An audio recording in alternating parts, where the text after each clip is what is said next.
Sejam bem-vindos, alunos. Aula de filosofia, aqui é o professor Marcelo.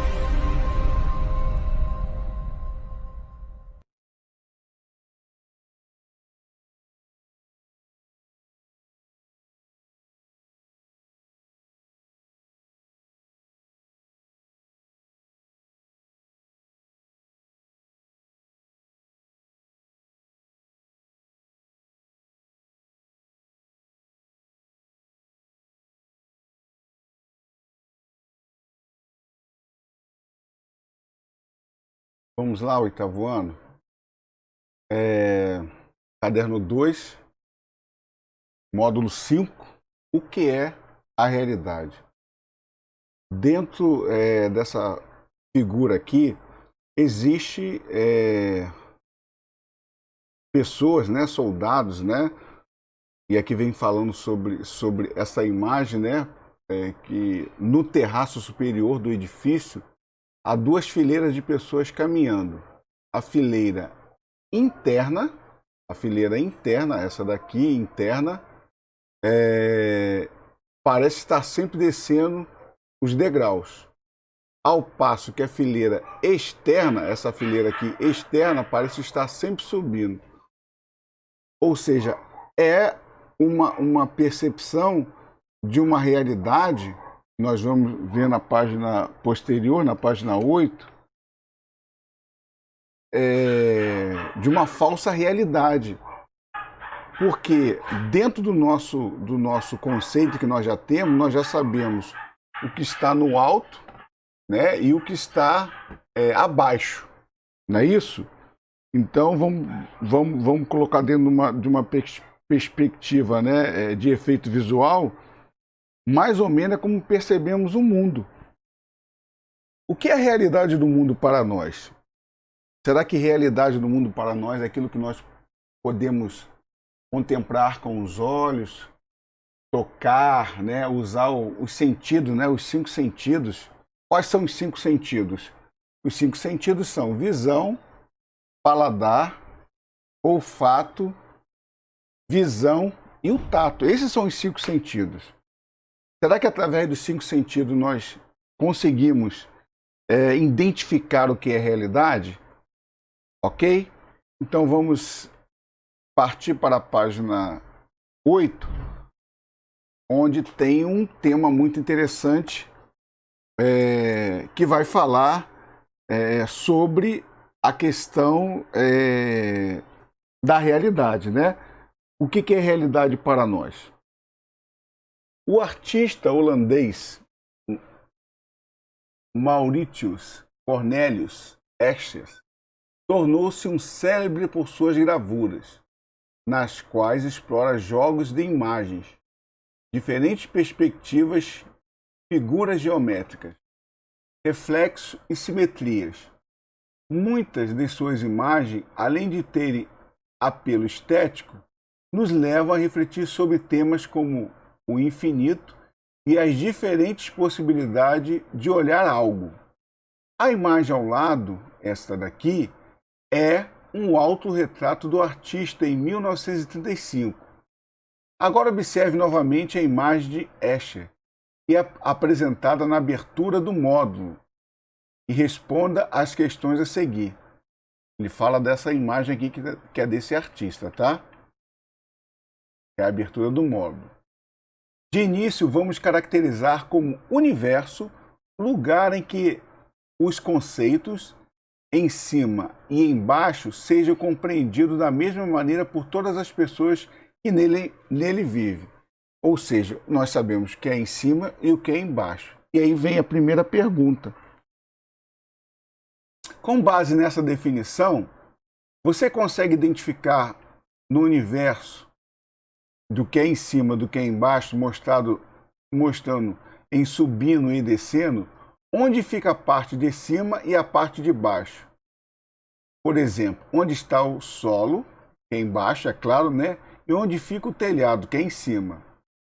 O que acontece no terraço superior para que as pessoas pareçam estar descendo, sem nunca chegar ao piso inferior, e subindo sem nunca alcançar o andar superior.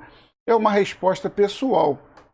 Nós já sabemos o que está embaixo, solo, e o que está em cima é o telhado.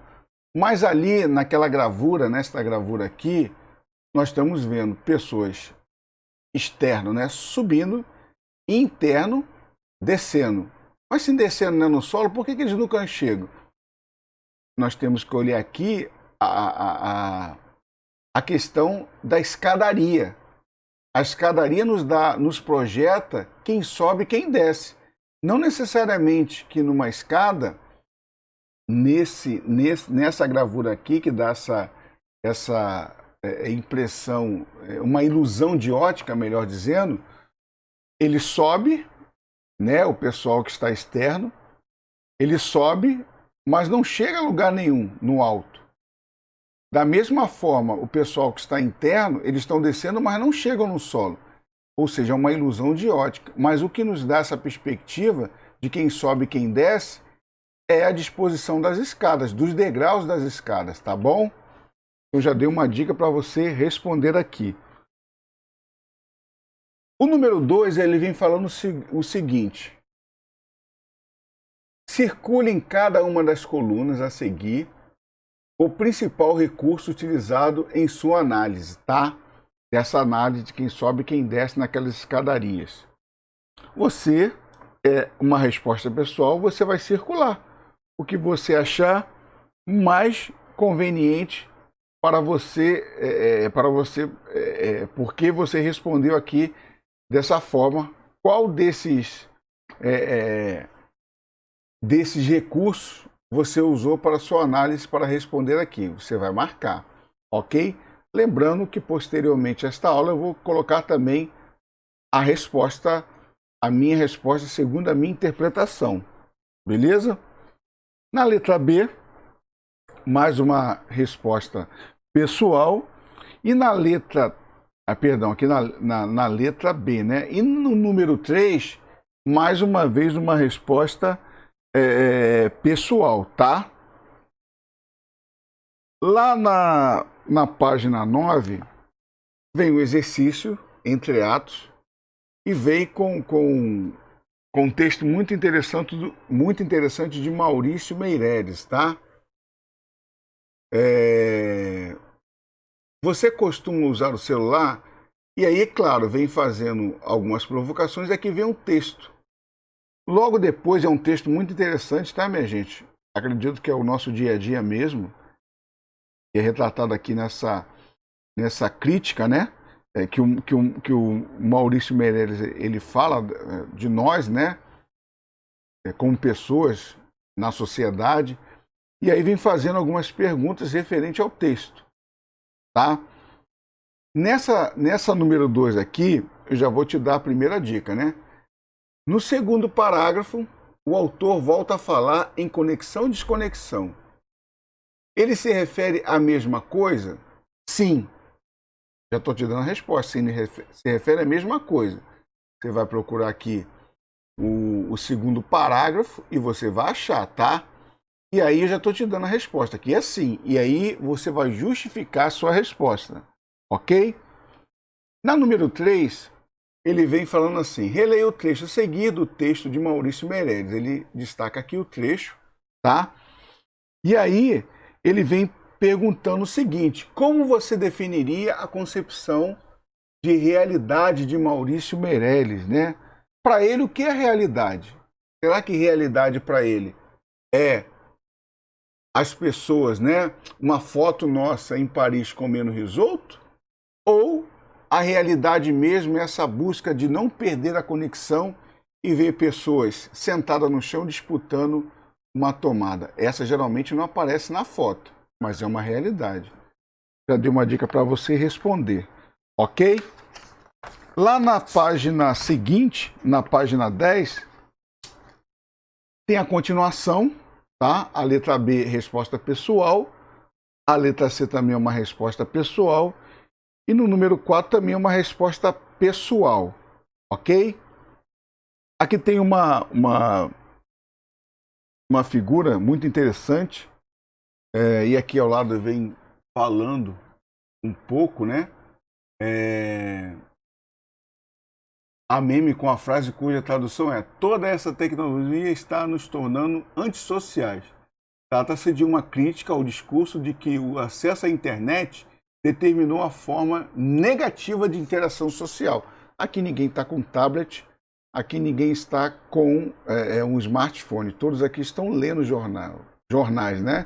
E vocês estão vendo que todo mundo está, vamos dizer assim, entre aspas, conectado, né?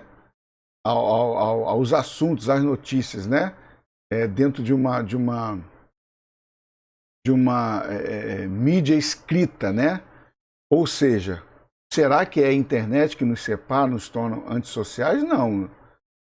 Já não é uma característica somente do século XX, século XXI para cá.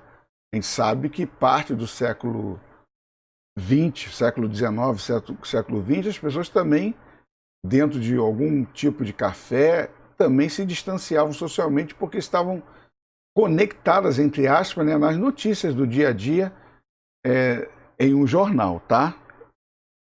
Vamos lá, então, na página 11. Na página 11, nós vamos falar um pouco, ouvir falar sobre Platão. O filósofo Platão viveu em Atenas no século V a.C. e, quando jovem, foi discípulo do filósofo Sócrates e, mais tarde, mestre de Aristóteles, outro grande pensador. Entre suas ideias mais importantes está a concepção segundo a qual o mundo se apresenta a nós como uma aparência, que não necessariamente corresponde à realidade. Em outras palavras, cada pessoa percebe o mundo à sua maneira, o que pode nos enganar. Por isso, é preciso se dedicar à busca da realidade. Foi Platão quem definiu os conceitos de sensível e inteligível. Para ele, o mundo sensível é aquele com o qual nos conectamos por meio dos órgãos, dos sentidos, e por sua vez, atém-se à superfície das coisas. Já o mundo inteligível é aquele que construímos por meio do pensamento. Logo aqui embaixo vai falar sobre o mito das cavernas, né? E aqui eu peço para que vocês possam ler, porque logo depois vai vir vários exercícios na sequência falando sobre, provocando sobre a questão do mito das cavernas, tá? E aqui quem vai narrar é o escritor norueguês Jostein Gaarder, ok? Vocês vão ler o texto da página 11 falando sobre o mito da caverna. Logo depois, na página 12 também vem falando mais um pouco do mito da caverna. Aqui tem uma ilustração, ok? E logo depois tem algumas perguntas, tá? Fala o seguinte aqui, ó. Sobre o mito da caverna, faça o que se pede. Por isso que tem que ler o mito da caverna bem antes para você poder responder aqui, tá? Escreva na tabela a seguir palavras que caracterizem o mundo dentro da caverna e o mundo fora da caverna. O primeiro, eu vou dar uma dica para vocês, tá? Procurem fazer no máximo 5, tá? Eu já vou te dar a dica, vai ficar até mole para vocês, mas de 2, no máximo 5, ok? Dentro da caverna, a ignorância. Pessoas que querem viver dentro da escuridão, dentro da concepção do que é o mito da caverna, é viver na ignorância. Então aqui, dentro da caverna, ignorância, tá? Fora da caverna, a realidade que nós podemos contemplar no mundo, o que é o mundo real, tá? Eu já dei 2 dicas. Dentro da caverna, lembrando que aqui são respostas pessoais, tá? Já estou te dando a primeira dica, ignorância dentro da caverna, e fora da caverna é a realidade, aquilo que nós vamos viver e entender no mundo real, ok? Logo na página 13, vem a continuação das provocações, das perguntas sobre o texto. Aqui é algo pessoal, é uma resposta pessoal. Na sequência vem falando as provocações em relação ao texto do mito da caverna, e logo depois, na página 14, é uma história em quadrinho, né? Falando sobre o mito da caverna, uma adaptação do Maurício de Souza, né? Do estúdio de Maurício de Souza, e fala do personagem Piteco. Vocês vão ler, a sequência para ler é sempre, né, da esquerda para a direita, tá? Como a gente lê uma história em quadrinho, a página 14, e logo na página 15, ele vai te fazer uma provocação nessa frase seguinte aqui, ó. Explique as duas últimas tirinhas da história e relacione ao mito da caverna, que está na página, se você quiser entender mais uma vez, na página 11 e na página 12, tá? Aqui, na história em quadrinho, é uma ilustração, uma comparação. E aqui vem te fazendo a provocação nessa tirinha aqui, nessa tirinha, e nessa tirinha aqui, ó. Relacione ao mito da caverna, as últimas tirinhas, ok? Então pensa o que seria uma nova caverna, né? O que seria, né? A última tirinha. Qual o objetivo? Ok? Dessa última tirinha. Da última tirinha que eu tô falando aqui, ó. Tá? E da penúltima tirinha, que é essa daqui. O que demonstra aqui, nessa passagem aqui de Piteco? Ok? E aí você vai colocar, fazendo essa relação com o mito da caverna. Lá na página 16, tem uma produção aqui, onde faz uma seguinte provocação. Escreva um texto, no máximo 5 linhas. Escreva um texto, no máximo de 5 linhas, tá? Que responda a essas perguntas. Essas perguntas aqui acima, tá? Justificando sempre a sua resposta. Se possível, use a metáfora da caverna em sua análise. Vamos refletir novamente sobre celulares e a forma como as pessoas o utilizam. Eles as conectam com a realidade ou afastam dela? A primeira pergunta, os celulares. Agora pense em seu caderno de filosofia. Esse está aqui. Este em que você está lendo essas linhas, ele conecta você à realidade ou afasta dela? A apostila, tá? O caderno, no caso, é a apostila. A primeira pergunta, o celular se afasta ou não da nossa realidade e se a nossa apostila afasta ou não da nossa realidade. Ok? Você vai colocar aqui, no máximo 5 linhas. Beleza? Lá na página 17, no Entre Atos, página 17, vem falando sobre um filme que eu gosto muito, o filme Matrix, que fala sobre realidades paralelas, tá? Você vai ler aqui a introdução, tá? E aqui vem falando, né, sobre a questão, aqui tem até um sujeito vestido de um personagem, Morfeu, né? E o grande protagonista desse filme é o hacker, né, o Neo, né? E todo o desenrolar do filme passa em cima desse sujeito aqui, que dentro do filme ele quer sair desse mundo que não é real. Ele quer viver o mundo real, e aí, claro, o mundo real é um mundo que ele vai ver realmente como o mundo é, e não como ele imagina, ou como as pessoas querem que ele imagine que o mundo seja.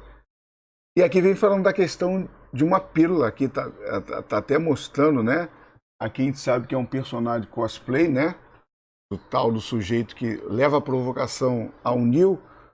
Se ele quer permanecer no mundo fora da realidade, que é a pílula azul, vai dar uma conformidade para ele, a pílula azul, ou se ele tomar a pílula vermelha, isso aparece no Matrix 1, ele vai conhecer. Vai ser um pouco dolorida porque vai exigir alguns sacrifícios, e muitas das vezes ter conhecimento exige sacrifício, né? E vocês, alunos, sabem muito bem disso.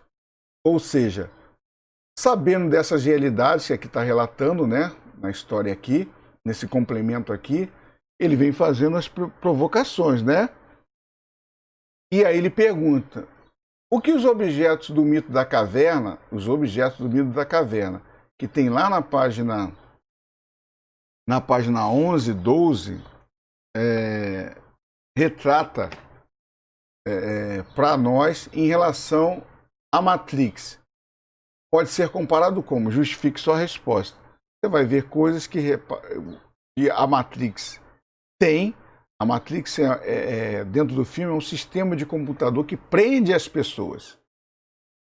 Tudo que prende as pessoas. Então você vai fazer essa comparação. Matrix é um sistema operacional que prende as pessoas. Dentro do filme, tá? É um filme de ficção científica. Então você vai comparar tudo que prende as pessoas no mito da caverna, que a gente pode comparar a Matrix, tá? Que é um sistema de computador que prende as pessoas dentro de um mundo. Ok? Você vai colocar aqui esses objetos, tá? Página 11 e 12 fala sobre o mito da caverna. Você vai colocar aqui esses objetos, comparando a Matrix, tá? E o número 2 vem falando: o que a figura do mito da caverna, a personagem Neo do filme, pode ser comparado? Justifique sua resposta, tá? E aí você vai comparar aqui ao sujeito que, pontinho, pontinho, da caverna, tá? Beleza? Ok? Lembrando que eu vou fazer a correção na aula posterior. E é bom ressaltar que a avaliação que eu faço dos meus alunos é somente pelas questões que eu deixo sempre disponível, 2 perguntas, lá na plataforma do Plural Maestro. Ficam somente 6 dias. 6 dias para você responder, e é por ali que eu estou avaliando vocês, tá ok? Toda avaliação tem que ser feita pela plataforma do Plural Maestro, tá ok? Um abraço, Deus abençoe, valeu!